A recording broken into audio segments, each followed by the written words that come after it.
একটি বইয়ের মূল্য 100 টাকা। বিক্রির সুবিধার্থে বইটির মূল্য 10% হ্রাস করা হলো।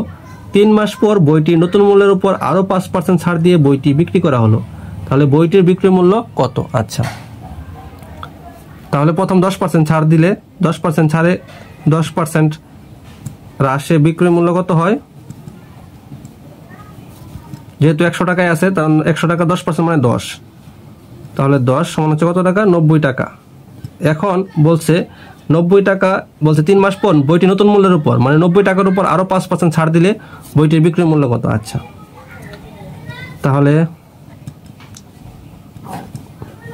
100 টাকায় ছাড় কত টাকা বলছে? 5 টাকা। তাহলে 1 টাকায় ছাড় 100 ভাগের 5 টাকা, তাহলে 90 টাকায় ছাড় কত?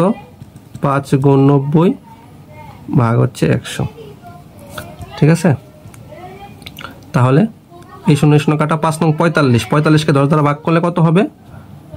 45 ভাগ 10 সমান হবে, যেহেতু 10 দ্বারা ভাগ, তার মানে কি 1 ঘর বাম দিক থেকে ডান দিক থেকে 1 ঘর আগে দশমিক হবে, তার মানে 4.5 টাকা।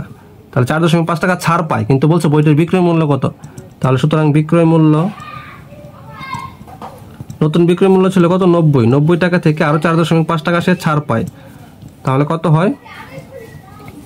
85.5 টাকা। এত টাকা সে ছাড় পায়।